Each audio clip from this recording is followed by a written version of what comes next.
अनजान रहना पड़ता है, बर्दाश्त करना पड़ता है उस परिस्थिति को, जबकि हम स्वयं सामर्थ्यवान होते हैं। वास्तव में कहा जाए तो कुछ ऐसी ही परिस्थिति अभी तक राहु के अंदर विद्यमान थी, क्योंकि राहु ठीक अष्टम भाव पर कर्क राशि के विद्यमान है। एक तरफ तो इसको शनि का घर मिला, जिसे हम राहु का साम्राज्य कहेंगे, तो दूसरे तरफ अभी तक मृत अवस्था पर होने के कारण इनका वो साम्राज्य हमको देखने को नहीं मिला। आखिर पूरा मुद्दा क्या है समझिएगा, क्योंकि इसे जानकर ही आप इसके शुभ परिणाम को प्राप्त कर पाते हैं। और अब क्या होना है और इसका जो प्रभाव रहेगा वो ठीक 5 दिसंबर सन 2026 तक रहेगा। इसलिए सन 2026 की नींव भी इसी राहु के संग विद्यमान है। प्रारंभ करते हैं वो समय जिस दिन 18 मई सन 2025 का दिन था, रात के 7:35 का दिन था, समय था। और ठीक उसी समय पर राहु देव एक ऐसे स्थान से मुक्त होते हैं जो कि गुरु के घर से बाहर निकलते हैं और अपने परम मित्र शनि के घर पर आ जाते हैं।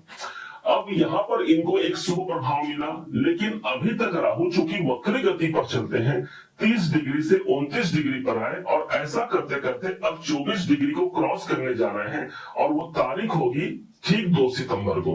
ज्योतिष की भाषा में यदि कहा जाए तो ठीक जब कोई ग्रह 24 से 30 डिग्री पर होता है तो उसे हम मृत अवस्था कंसीडर करते हैं, मतलब वो ग्रह मृत अवस्था में है। अब यहाँ पर से ये अपने मृत अवस्था से बाहर निकल रहे हैं, जीवित हो रहे हैं। अब जो कार्य होगा वो बड़ी विशालता से कायम होगा।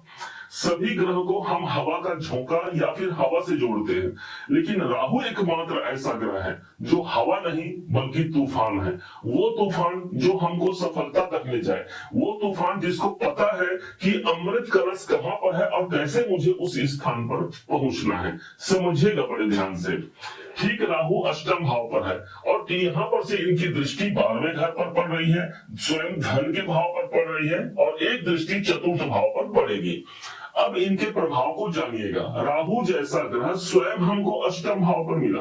अष्टम भाव बदलाव का होता है, इसलिए जो परिस्थितियां यदि विपरीत है तो उन परिस्थितियों में बदलाव होना लाजमी है। यहाँ पर राहु अष्टम भाव पर है, तो यदि हमने पहले कोई रुकावट, बाधा, परेशानी, टेंशन, तनाव देखा भी है तो राहु कहता है मेरे पास अब बाउंड्री वॉल नहीं है, मैं अब उस घुटन में नहीं रह सकता। और यही स्थान होगा जहां पर राहु जीवन में बड़े बदलाव से हमको जोड़ जाएगा। पॉजिटिव बदलाव क्यों होगा?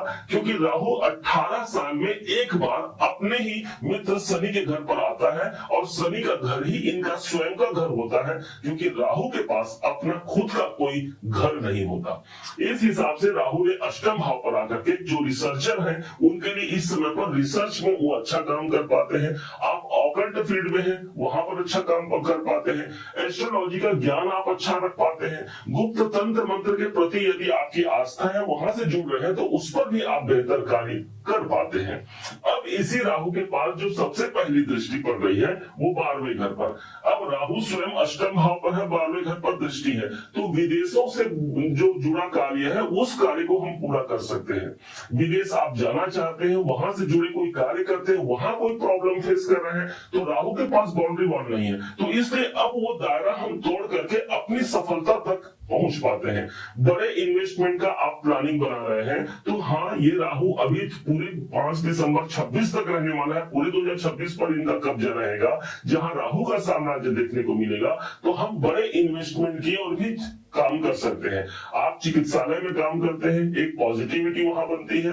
यदि आप इंपोर्ट एक्सपोर्ट संबंधी काम कर रहे हैं, आयात निर्यात से जुड़े हुए हैं, तो राहु की दृष्टि 12वें घर पर जाना आपको वहां पर भी प्रॉमिस देता है कि आपको सफलता मैं दिलाकर रहूंगा।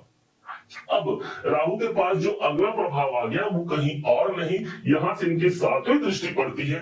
वो घर है हमारे धन का, वो धन जो हम संग्रह कर पाते हैं। राहु ही वो ग्रह है जो व्यक्ति को करोड़पति और रोडपति बना देता है। जब इसकी पॉजिटिव स्थिति बनी हुई है और इनकी दृष्टि पड़ रही है हमारे धन के भाव पर, इसलिए हम बड़े आर्थिक लक्ष्य को प्राप्त कर पाते हैं। कोई मल्टीपल सोर्स बन सकता है हमारे इनकम का। राहु की दृष्टि पड़ रही है धन के भाव पर। कोई धन हमारा रुका हुआ है, कोई धन हमारा फंसा हुआ है, या जिस क्षेत्र से मुझे धन आना है वहां पर पैसे की प्राप्ति के लिए यही वो राहु है जो अत्यधिक हमको धन से जोड़ जाता है, यही वो राहु है जिसके पास बड़ा विशालता है। देवगुरु बृहस्पति भी हमको बढ़ोतरी देते हैं, लेकिन वो बढ़ोतरी नहीं जो राहु के अंदर विद्यमान है। ये पूरा साम्राज्य या पूरा जो हवा है, जो तूफान है, ये सब राहु के अंतर्गत ही आते हैं और यही तूफान हमको धन स्थान पर मिलने जा रहा है। यही आपके कुटुंब का होता है। फैमिली के लिए हम कुछ बेहतर कर पाते हैं, अपने परिवार के लिए कोई चिंता, कोई परेशानी पारिवारिक सदस्य को लेकर के है, उस परेशानी से हम बाहर निकलने के लिए हम प्रयास करते हैं और राहु का यहाँ सपोर्ट मिल रहा है, उससे हम मुक्त होते हैं। इस समय पर राहु का जो अगला प्रभाव आएगा वो कहीं और नहीं, चतुर्थ भाव पर जा रहा है। ध्यान दीजिएगा, यहाँ 7 नंबर की राशि है। 7 नंबर की राशि को रूल करते हैं शुक्राचार्य जी। शुक्राचार्य जी को हम दानव गुरु कहते हैं और राहु स्वयं दानव है, इसलिए अपने स्वयं गुरुदेव के स्थान पर इनकी दृष्टि, नवम दृष्टि का आना, अर्थात प्रॉपर्टी संबंधित कार्य को पूरा कराना। कोई जमीन संबंधित कार्य आपने किया, वहां पर अवरोध हुआ, बेचना हो या खरीदना हो, यहां से वो द्वार खुल जाते हैं। चतुर्थ भाव प्रभावी हुआ। बहुत से लोग देखिएगा इस समय पर प्रॉपर्टी से जुड़ने जा रहे हैं। यदि आप प्रॉपर्टी संबंधित कार्य करते हैं, आपका रियल एस्टेट में कोई कार्य है, तो राहु का वहां पर दृष्टि आना वहां पर भी एक प्रगाढ़ता, एक विशालता कायम करेगा। चतुर्थ भाव वास्तव में कहा जाए तो हमारे सुखों का है, तो राहु क्यों हमारे सुख का हंता बनता है? एक ही कंडीशन होता है, जब हम किसी भय और भ्रम से जुड़ जाते हैं, बस यही राहु अपना नेगेटिव प्रभाव देता है। इसलिए हमको कभी भी भय और भ्रम से नहीं जुड़ना है। राहु का एक लक्ष्य था कि मुझे अपने लक्ष्य तक पहुंचना है, मुझे अपने विजन को प्राप्त करना है, और तभी वो अमृत कलश तक पहुंच पाए थे। इसीलिए हमारा जो दायित्व है, उस दायित्व को पूरा करने के लिए जो विजन हमने बनाया है, उस पर हमको काम करना है।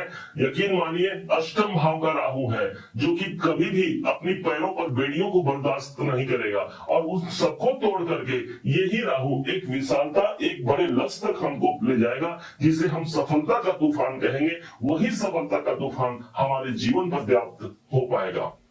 कैसे इस राहु को बेहतर बनाया जाए, क्योंकि भय और भ्रम तो हमको देता रहेगा ना, तो इसलिए राहु के बेहतरी के लिए भगवान शिव पर जलाभिषेक करना सबसे बड़ा प्रभाव होता है। जो भगवान शिव पर जल अर्पण करता है उसको राहु का दोष नहीं लगता। जो गंगा स्नान करता है, राहु के भय से मुक्त होता है, उसको विशालता की प्राप्ति होती है। इसीलिए कहा गया है कि गंगा स्नान कीजिए, और नहीं तो अपने घर पर ही स्नान करने के पानी में ही कुछ बूंदे गंगा जल का मिला करके उसका स्नान भी किया जा सकता है। घर में धूप जलाने से भी ये राहु के नकारात्मक प्रभाव नहीं पड़ते, और जो सकारात्मक प्रभाव आपको बताए हैं उनमें कई गुना विशालता कायम हो जाएगी। उम्मीद है आप सबने इसे समझा, आप सबने इसे जाना है। यदि आपने इसे समझा है, जाना है, मेरे समझाने का प्रयास यदि आपको सार्थक लगा हो, मेरे समझाने का तरीका यदि आपको सार्थक लगा हो, तो हर बार की भांति इस बार भी अपना प्यार भरा लाइक और कमेंट करना कभी मत भूलिएगा। और हाँ, यदि अभी तक आपने चैनल को सब्सक्राइब नहीं किया है, सब्सक्राइब जरूर कीजिएगा।